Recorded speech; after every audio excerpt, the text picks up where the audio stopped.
how do you explain when things don't go as we assume? Or better, how do you explain when others are able to achieve things that seem to defy all of the assumptions? For example, why is Apple so innovative? Year after year after year after year, they're more innovative than all their competition. And yet, they're just a computer company. They're just like everyone else. They have the same access to the same talent, the same agencies, the same consultants, the same media. Then why is it that they seem to have something different? Why is it that Martin Luther King led the civil rights movement? He wasn't the only man who suffered in a pre-civil rights America, and he certainly wasn't the only great orator of the day. Why him? And why is it that the Wright brothers were able to figure out controlled powered manned flight when there were certainly other teams who were better qualified, better funded, and they didn't achieve powered manned flight, and the Wright brothers beat them to it? There's something else at play here. About 3.5 years ago, I made a discovery. And this discovery profoundly changed my view on how I thought the world worked, and it even profoundly changed the way in which I operate in it. As it turns out, there's a pattern. As it turns out, all the great and inspiring leaders and organizations in the world, whether it's Apple or Martin Luther King or the Wright brothers, they all think, act, and communicate the exact same way, and it's the complete opposite to everyone else. All I did was codify it. And it's probably the world's simplest idea. I call it the golden circle.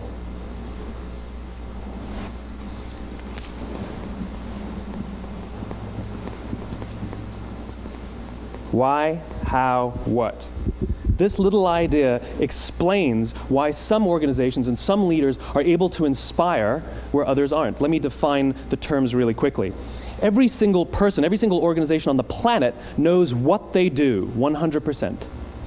Some know how they do it, whether you call it your differentiating value proposition or your proprietary process or your USP. But very, very few people or organizations know why they do what they do. And by why, I don't mean to make a profit.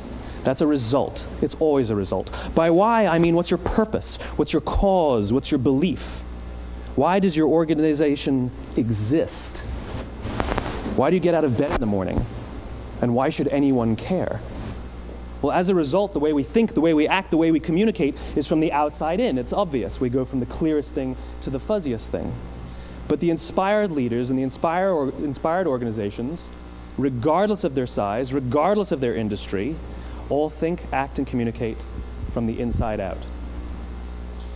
Let me give you an example. I use Apple because they're easy to understand and everybody gets it. If Apple were like everyone else, a marketing message from them might sound like this. We make great computers. They're beautifully designed, simple to use, and user-friendly. Want to buy one? Meh. And that's how most of us communicate. That's how most marketing is done, that's how most sales is done, and that's how most of us communicate interpersonally. We say what we do, we say how we're different or how we're better, and we expect some sort of behavior, a purchase, a vote, something like that. Here's our new law firm. We have the best lawyers with the biggest clients. We have, we always perform for our clients, do business with us. Here's our new car. It gets great gas mileage. It has, leather seats. Buy our car. But it's uninspiring. Here's how Apple actually communicates. Everything we do, we believe in challenging the status quo. We believe in thinking differently. The way we challenge the status quo is by making our products beautifully designed, simple to use, and user-friendly. We just happen to make great computers. Want to buy one? Totally different, right? You're ready to buy a computer from me. All I did was reverse the order of the information. What it proves to us is that people don't buy what you do, people buy why you do it. People don't buy what you do, they buy why you do it. This explains why every single person in this room is perfectly comfortable buying a computer from Apple. But we're also perfectly comfortable buying an MP3 player from Apple, or a phone from Apple, or a DVR from Apple. But as I said before, Apple's just a computer company. There's nothing that distinguishes them structurally from any of their competitors. Their competitors are all equally qualified to make all of these products. In fact, they tried. A few years ago, Gateway came out with flat-screen TVs. They're eminently qualified to make flat-screen TVs. They've been making flat-screen monitors for years. Nobody bought one. And Dell. Dell came out with MP3 players and PDAs. And they make great quality products, and they can make perfectly well-designed products, and nobody bought one. In fact, talking about it now, we can't even imagine buying an MP3 player from Dell. Why would you buy an MP3 player from a computer company? But we do it every day. People don't buy what you do, they buy why you do it. The goal is not to do business with everybody who needs what you have. The goal is to do business with people who believe what you believe. Here's the best part. None of what I'm telling you is my opinion. It's all grounded in the tenets of biology, not psychology, biology. If you look at a cross-section of the human brain, looking from the top down, what you see is the human brain is actually broken into three major components that correlate perfectly with the golden circle. Our newest brain, our Homo sapien brain, our neocortex, corresponds with the what level. The neocortex is responsible for all of our rational and analytical thought and language. The middle two sections make up our limbic brains, and our limbic brains are responsible for all of our feelings, like trust and loyalty. It's also responsible for all human behavior, all decision-making, and it has no capacity for language. In other words, when we communicate from the outside in, yes, people can understand vast amounts of complicated information like features and benefits and facts and figures. It just doesn't drive behavior. When we communicate from the inside out, we're talking directly to the part of the brain that controls behavior, and then we allow people to rationalize it with the tangible things we say and do. This is where gut decisions come from. You know, sometimes you can give somebody all the facts and your figures, and they say, I know what all the facts and details say, but it just doesn't feel right. Why would we use that verb? It doesn't feel right. Because the part of the brain that controls decision-making doesn't control language. And the best we can muster up is, I don't know, it just doesn't feel right. Or sometimes you say you're leading with your heart, or you're leading with your soul. Well, I hate to break it to you, those aren't other body parts controlling your behavior. It's all happening here in your limbic brain, the part of the brain that controls decision-making and not language. But if you don't know why you do what you do, and people respond to why you do what you do, then how will you ever get people to vote for you or buy something from you, or more importantly, be loyal and want to be a part of what it is that you do? Again, the goal is not just to sell people who need what you have. The goal is to sell to people who believe what you believe. The goal is not just to hire people who need a job. It's to hire people who believe what you believe. I always say that, you know, there's, if you hire people just because they can do a job, they'll work for your money. But if you hire people who believe what you believe, they work for you with blood and sweat and tears. And nowhere else is there a better example of this than with the Wright brothers. Most people don't know about Samuel Pierpont Langley. And back in the early 20th century, the pursuit of powered man flight was like the dot-com of the day. Everybody was trying it. And Samuel Pierpont Langley had what we assume to be the recipe for success. I mean, even now, you ask people, why did your product or why did your company fail? And people always give you the same permutation of the same three things. Undercapitalized, the wrong people, bad market conditions. It's always the same three things. So let's explore that. Samuel Pierpont Langley was given $50,000 by the War Department to figure out this flying machine. Money was no problem. He held a seat at Harvard and worked at the Smithsonian and was extremely well connected. He knew all the big minds of the day. He hired the best minds money could find, and the market conditions were fantastic. The New York Times followed him around everywhere, and everyone was rooting for Langley. And how come we've never heard of Samuel Pierpont Langley? A few hundred miles away in Dayton, Ohio, Orville and Wilbur Wright. They had none of what we consider to be the recipe for success. They had no money. They paid for their dream with the proceeds from their bicycle shop. Not a single person on the Wright brothers' team had a college education, not even Orville or Wilbur. And the New York Times followed them around nowhere. The difference was Orville and Wilbur were driven by a cause, by a purpose, by a belief. They believed that if they could figure out this flying machine, it'll change the course of the world. Samuel Pierpont Langley was different. He wanted to be rich, and he wanted to be famous. He was in pursuit of the result. He was in pursuit of the riches. And lo and behold, look what happened. The people who believed in the Wright brothers' dream worked with them with blood and sweat and tears. The others just worked for the paycheck. And they tell stories of how every time the Wright brothers went out, they would have to take 5 sets of parts because that's how many times they would crash before they came in for supper. And eventually, on December 17th, 1903, the Wright brothers took flight. And no one was there to even experience it. We found out about it a few days later. And further proof that Langley was motivated by the wrong thing, the day the Wright brothers took flight, he quit. He could have said, "That's an amazing discovery, guys, and I will improve upon your technology." But he didn't. He wasn't first. He didn't get rich. He didn't get famous. So he quit. People don't buy what you do, they buy why you do it. And if you talk about what you believe, you will attract those who believe what you believe. Well, why is it important to attract those who believe what you believe? Something called the law of diffusion of innovation. And if you don't know the law, you definitely know the terminology. The first 2.5% of our population are our innovators.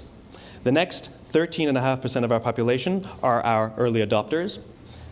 The next 34% are your early majority, your late majority, and your laggards. The only reason these people buy touch-tone phones is because you can't buy rotary phones anymore. We all sit at various places at various times on the scale, but what the law of diffusion of innovation tells us is that if you want mass market success or mass market acceptance of an idea, you cannot have it until you achieve this tipping point between 15 and 18% market penetration, and then the system tips.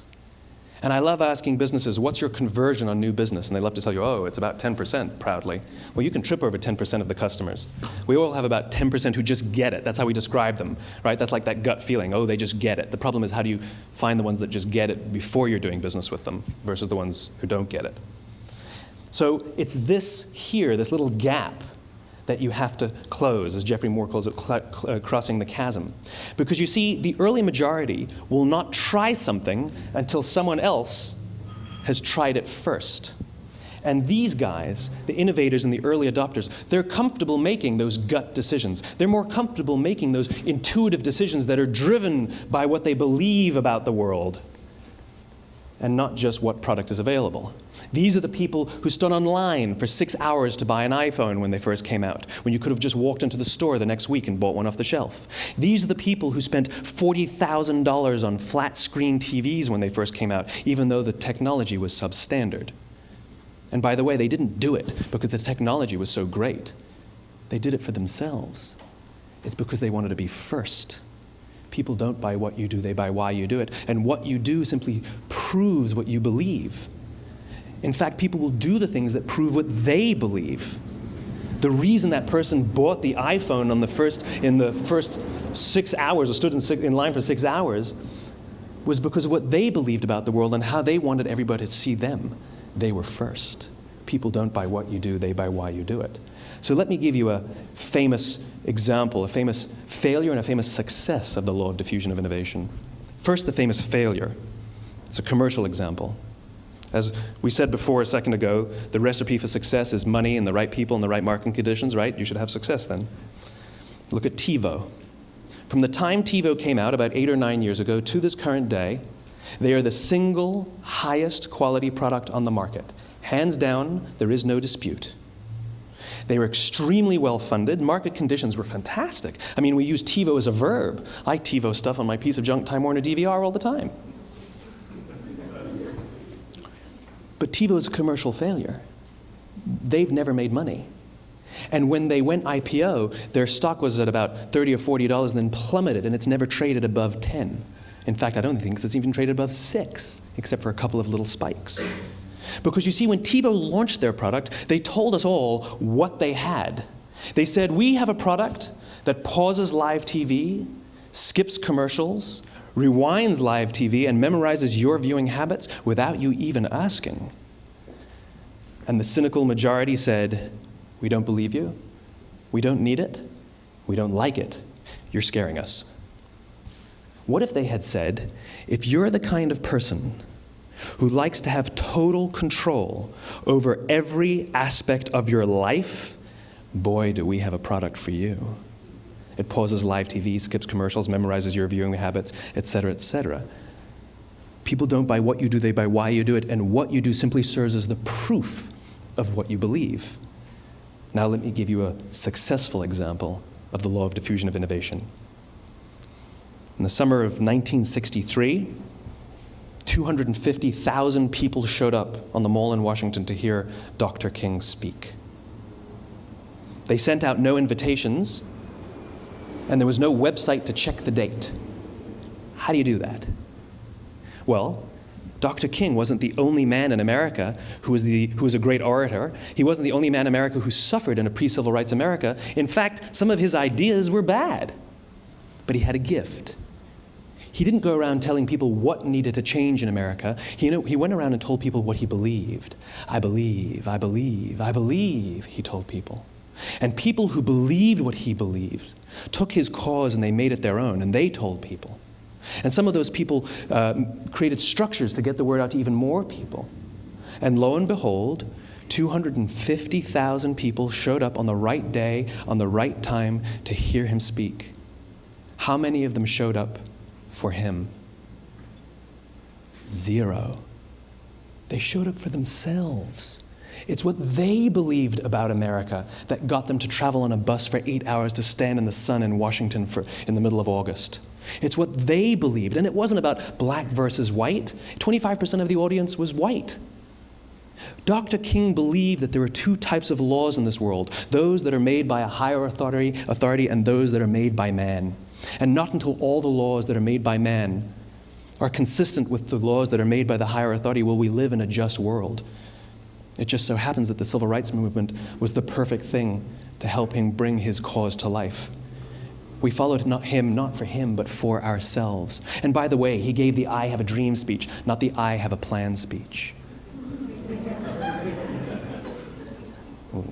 Listen to politicians now with their comprehensive 12-point plans. They're not inspiring anybody. Because there are leaders and there are those who lead. Leaders hold a position of power or authority, but those who lead inspire us.